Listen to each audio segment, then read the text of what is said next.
I need your help. Please subscribe my channel. When you've spent over a decade building a life with someone, you start to believe loyalty is unshakable. That was my mistake. I thought love alone could hold everything together. The late nights, the sacrifices, the quiet dreams we built between bills and bedtime stories. My name is Daniel, and for 12 years I believed my wife Olivia was my partner in every sense. We weren't perfect, but we had something real. Or so I thought. Olivia was ambitious. She loved nice things, beautiful places, the idea of being admired. I never judged her for that. I worked hard in construction management, putting in extra hours to give her the comfort she craved. We had 2 kids, Mason 10 and Lily 7, my entire world. Family was my purpose. Every long shift, every calloused hand, every sleepless night was for them. But slowly I noticed her drifting away. It started subtly. Fewer family dinners, more work events. Late-night texts she claimed were from clients. Dresses that appeared out of nowhere. Perfumes that cost more than our budget allowed. When I asked, she rolled her eyes. Daniel, not everything's a conspiracy. I'm just trying to enjoy life a little. I wanted to believe her. I really did. But the woman who had spent Sunday mornings baking pancakes with our kids now spent weekends at networking retreats. She spoke of success like a religion, one that didn't include me anymore.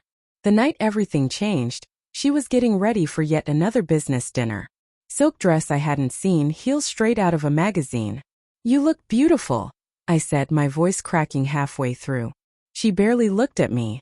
"Daniel," she said, adjusting an earring, "I wish you'd understand. You're too comfortable with mediocrity. You don't want more out of life. I can't live like that forever." I stared at her reflection, the woman I'd loved since college, realizing she didn't see a husband anymore. She saw a weight holding her down. That night she didn't come home.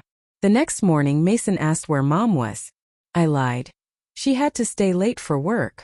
But when Olivia returned 3 days later, smelling like a hotel lobby, I knew the truth.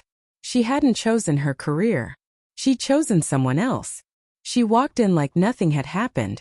Sunglasses on, luggage in hand, humming under her breath. The kids ran to her, and she hugged them like she hadn't been gone for days without a single call. I stood in the doorway silent. When her eyes met mine, there was a flicker of guilt, and then the usual calm confidence, the armor she always wore. "Don't look at me like that," she said. "It was just a trip. Business." I asked quietly, "Does it matter?" That was the moment I knew respect was gone. Respect doesn't vanish overnight. It erodes. One lie at a time.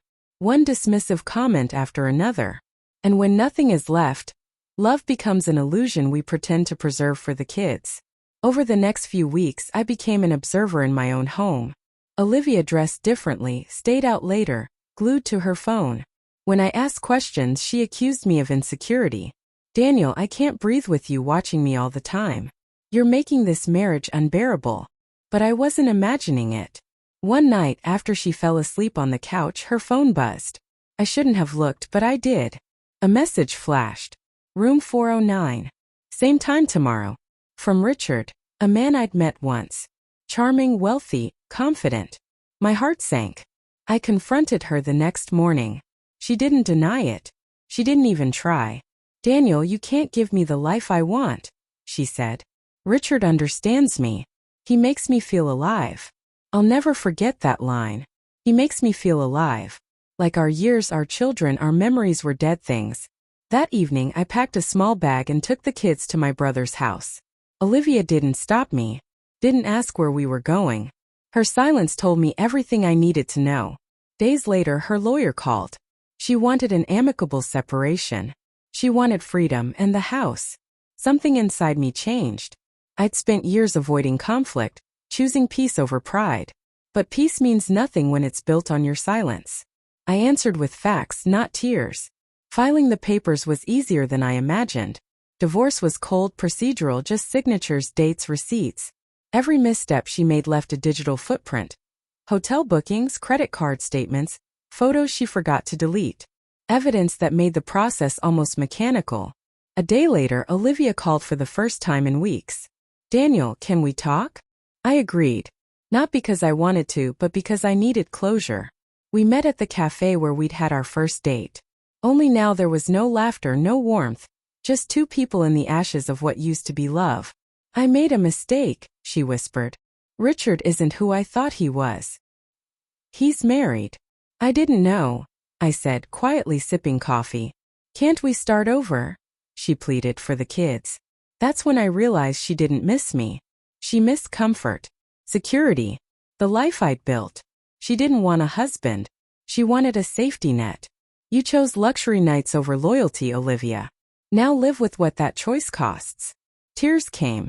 I had nothing left to give her. Not sympathy, not forgiveness, not another chance. Months passed. Divorce finalized. I kept custody of the kids in the house. She moved downtown, closer to her new life. Occasionally, she'd call to speak with the children. Her voice quieter now, fragile. I rebuilt slowly. I stopped trying to understand why people trade real love for temporary thrills. Some lessons don't need explanations, they need distance. Sometimes I drive past the hotel where she used to meet him. Lights on. Parking lot full. I glance once, then keep driving. She didn't just betray me. She freed me. And when she said, "Go home if you're jealous," I did. Only this time it was a home without her. And that made all the difference.